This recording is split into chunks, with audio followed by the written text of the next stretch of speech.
Ni mwelekeo wa mvua za vuli kwa mwaka 2026.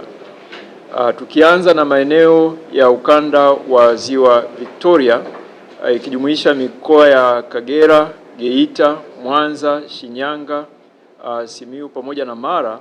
Katika haya maeneo tunatarajia kwamba tutapata mvua za juu ya wastani kuelekea wastani, na tunatarajia kwamba katika haya maeneo mvua zitaanza katika wiki ya 4 ya mwezi Septemba na wiki ya kwanza ya mwezi Oktoba. Lakini katika ukanda wa nyanda za juu kaskazini mashariki ikijumuisha mikoa ya Kilimanjaro, Arusha na Manyara, katika haya maeneo tunatarajia pia kwamba tutapata mvua za juu ya wastani hadi wastani. Lakini pia tunatarajia kwamba mvua zitaanza katika wiki ya kwanza na ya pili ya mwezi Oktoba. Lakini katika ukanda wa pwani ya kaskazini ambayo inajumuisha mikoa ya Tanga, Dar es Salaam, lakini pia kaskazini mwa mkoa wa Morogoro, mkoa wa Pwani ikijumuisha pia visiwa vya Mafia, lakini pia visiwa vya Unguja na Pemba. Katika haya maeneo pia tunatarajia tutapata mvua za juu ya wastani hadi wastani, na pia tunatarajia kwamba mvua katika haya maeneo ya ukanda wa pwani ya kaskazini pia zitaanza katika wiki ya kwanza na ya pili ya mwezi Oktoba. Angalizo, tunatoa maangalizo mawili. La kwanza, kutokana na uwepo wa El Nino na El Nino yenye nguvu kubwa kuelekea mwezi Oktoba, Novemba, Disemba na hata mwanzoni mwa mwaka 2027 kwa maana ya mwezi wa kwanza, vipindi vya mvua kubwa vinatarajiwa vipindi vya mvua vinatarajiwa kuanzia mwezi Septemba. Tunatarajia kwamba tunaweza tukapata mvua za mapema kidogo. Hata hivyo, mvua za vuli kwa ujumla tunatarajia zitaanza kuimarika zaidi kuelekea mwezi Oktoba katika maeneo mengi. Lakini pia vile kuwepo kwa El Nino kuelekea mwisho wa mwaka kunaweza kusababisha kuanza mapema kwa mvua za mwezi Novemba mpaka Aprili 2027 kwa maana mvua za msimu katika baadhi ya maeneo yanayopata msimu mmoja wa mvua kwa mwaka, ambako kwa kawaida msimu unaanza mwezi Novemba. Sasa baada ya kutoa mwelekeo wa mvua kwa kipindi cha msimu wa vuli, ufuatao sasa ni tathmini ya athari pamoja na ushauri ambao kwa ujumla kama ambavyo tumekuwa tunasema siku zote kwamba athari na ushauri unaandaliwa na wataalamu wa sekta kwa kushirikiana na wataalamu bingwa wa Mamlaka ya Hali ya Hewa Tanzania. Sasa tukianza na sekta ya kilimo na usalama wa chakula, athari zilizoainishwa ni pamoja na vipindi vya unyevu kwenye udongo wa kuzidi kiasi pamoja na mafuriko vinaweza kujitokeza na kuathiri ukuaji wa mazao na miundombinu ya kilimo. Lakini pili, magonjwa ya mazao yanayosababisha na kuvu, bakteria na virusi yanaweza pia kujitokeza.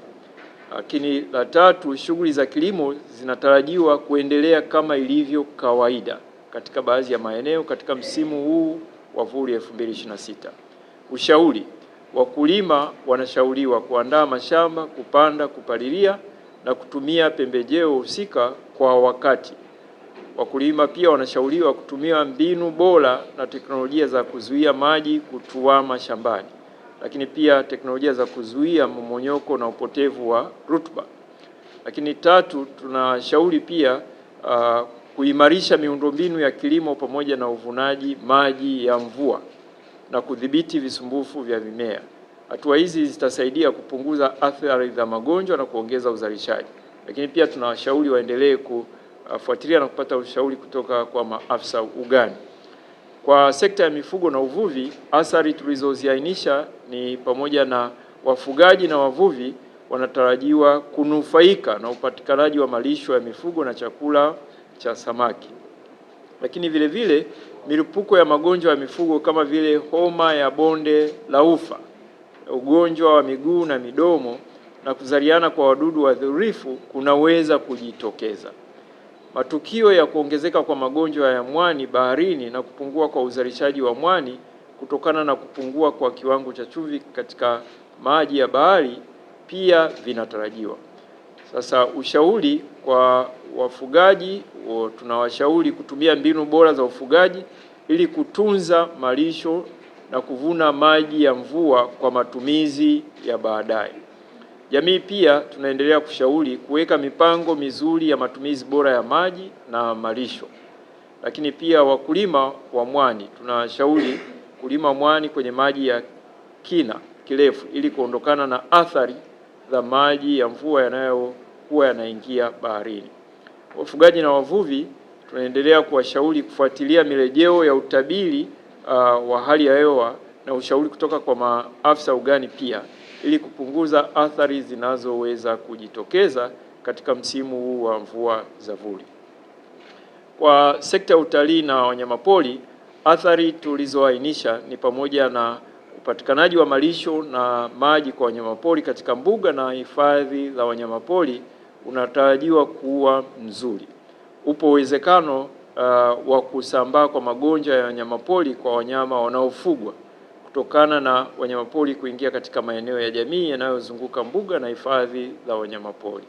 Lakini pia tatu, upo uwezekano wa kuongezeka kwa migogoro kati ya binadamu na wanyamapori. Kwa hiyo tunatoa ushauri ufuatao. Kwanza, mamlaka husika kuendelea kuboresha miundombinu mbalimbali katika mbuga na mapori ya akiba na kujenga uelewa kwa jamii ili kuchukua hatua stahiki kutokana na athari zinazoweza kujitokeza. Lakini pia kwa jamii kwa ujumla tunashauri kutoa taarifa kwa mamlaka husika iwapo wanyamapori wataingia katika makazi au maeneo mbalimbali ya watu ili kuchukua hatua stahiki. Lakini kwa sekta ya usafiri na usafirishaji, athari tulizoainisha ni pamoja na upande wa reli. Mvua kubwa zinaweza kuharibu miundombinu na njia ya MGR na SGR na kusababisha kuvurugika kwa huduma za usafirishaji. Lakini vile vile barabara, upande wa barabara, mmomonyoko wa udongo, mafuriko, poromoka kwa kingo na kuharibika kwa madaraja kunaweza kuvuruga usafiri na kuongeza ajali.